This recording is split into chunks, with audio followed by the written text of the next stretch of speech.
Hi, folks. It's Nathaniel Stinnett with the Environmental Voter Project. And today we've got another mini briefing for you. For those of you who aren't familiar with these are very short and hopefully pretty informative briefings on an aspect of our work at the Environmental Voter Project.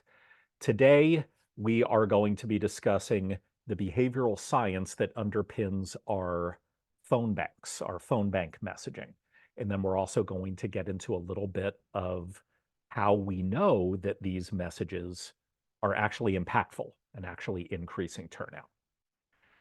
For those of you who aren't familiar with the Environmental Voter Project's work, we are a nonpartisan nonprofit that is laser focused on just identifying people who care deeply about climate and the environment who don't vote and then turning them into better voters.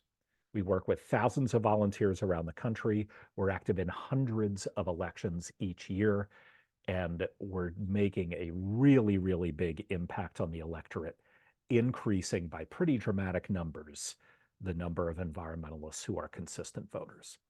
All right, let's jump in to today's mini briefing subject, which is the behavioral science behind our voter turnout phone banks at the Environmental Voter Project.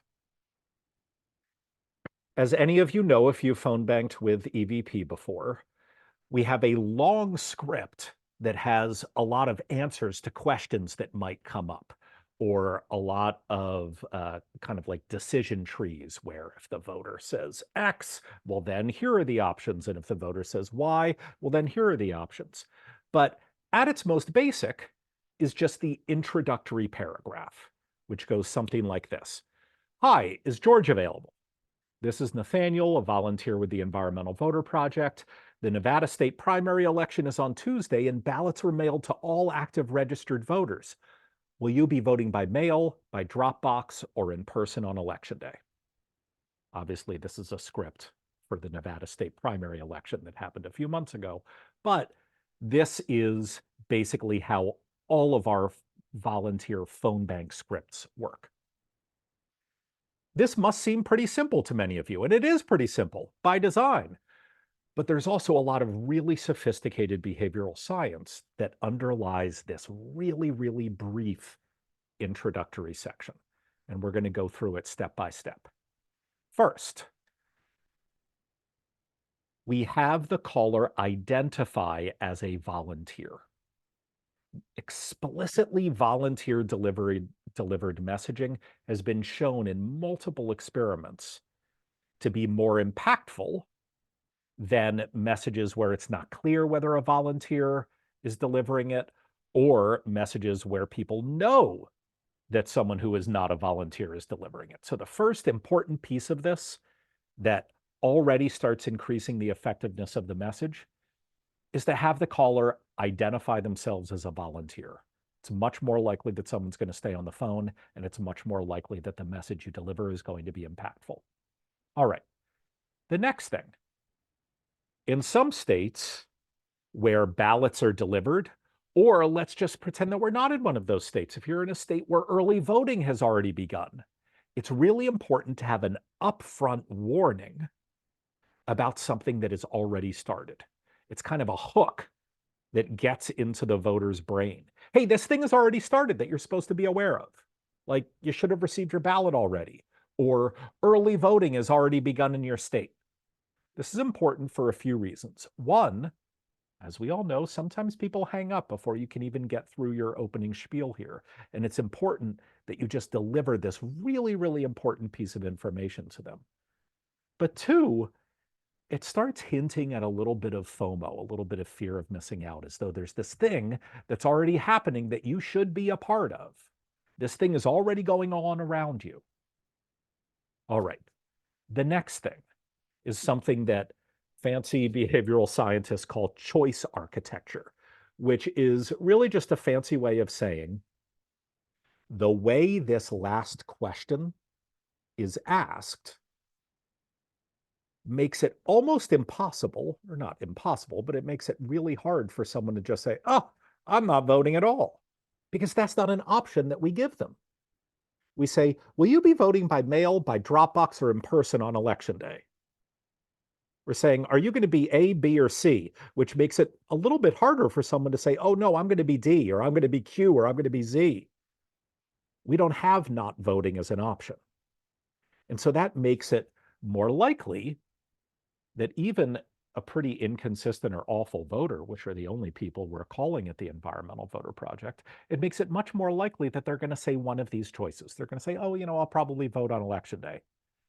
Even if deep down they don't intend to vote on election day, that is also really powerful because two things start happening. One, a voter is just verbalized that they are going to do something. And that makes it more likely that they will then do it. And then two, they're going to start thinking about that in their heads. Let's say they say, oh, I'll vote on election day. Well, they're going to start picturing where their polling place is. Maybe they'll think about the firehouse around the corner where every now and then they go to vote. And studies have shown that this plan-making exercise, getting a voter to think through what they're actually going to do when they vote, starts creating neural pathways. It makes it more likely that they will actually follow through on that behavior that they suggest they might be taking. And then finally, and most importantly, what this does is it lays a trap.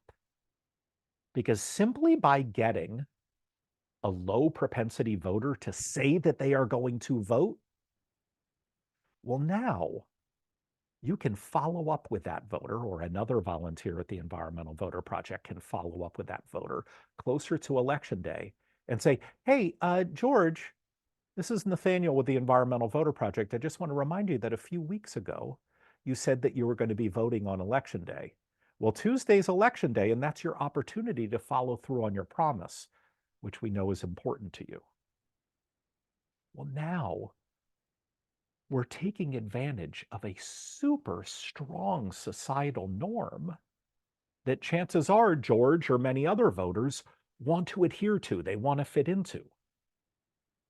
And that is the norm that most human beings want to be thought of as honest people who keep their promises. And so now we're equating the act of voting with whether George, this voter, is an honest person who keeps his promises or not, which is a heck of a lot more powerful than trying to convince George of the value of his one vote over a denominator of millions. All of these behavioral science techniques are packed into this really quick, deceptively simple phone bank message. And because of that, we know that these messages can get extraordinary results. Just in one randomized control trial that we ran back in 2022 during the statewide Texas primary, we saw that people who received this message voted at a 16.2% rate, whereas a control group of low propensity environmental voters who did not receive this message voted at a 15.1 percentage point rate. So that was a 1.1 percentage point increase in turnout among people who got this message. And that was large enough that it was what's called a statistically significant result, which means this was not due to random occurrence. Just from getting this one message, just this one very, very simple message.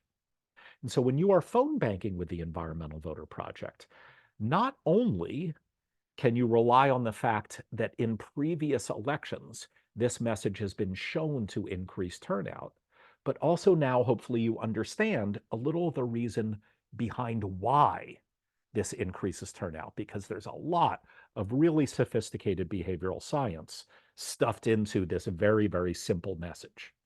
So now what are you going to do? Well, we would love for you to join our phone banks. Go to environmentalvoter.org. There will be a link in the video notes here. When you get there, you can click on the Get Involved tab, and what you're going to see is something like this. A whole bunch of different options, and you can scroll down and literally see dozens of them where you can sign up for a phone bank. And if you click on one of these, you'll get a screen like this where you can just sign up for the phone bank. You can put in your name, your email address, and it's optional to put in your cell phone number so we can text you reminders if you'd like. And then you sign up and you'll get a reminder. You'll get the Zoom link. You'll show up at this phone bank from the comfort of your own home, and there will be someone there to train you. And you will not have to start calling until you feel perfectly comfortable and ready to go. We will give you the proven scripts. We will give you the people to call. Your phone number won't show up when you call people. It will be our phone number at the Environmental Voter Project. And you'll be off to the races, making a difference, increasing turnout of climate first voters. So please go to environmentalvoter.org today, sign up for a phone bank, and start making a difference. And if you enjoyed this video, please subscribe to our YouTube page and also share this with your friends and family. We really want people to understand why these phone calls work so that they can then join us in making a difference. Thank you so much, folks. Have a great day.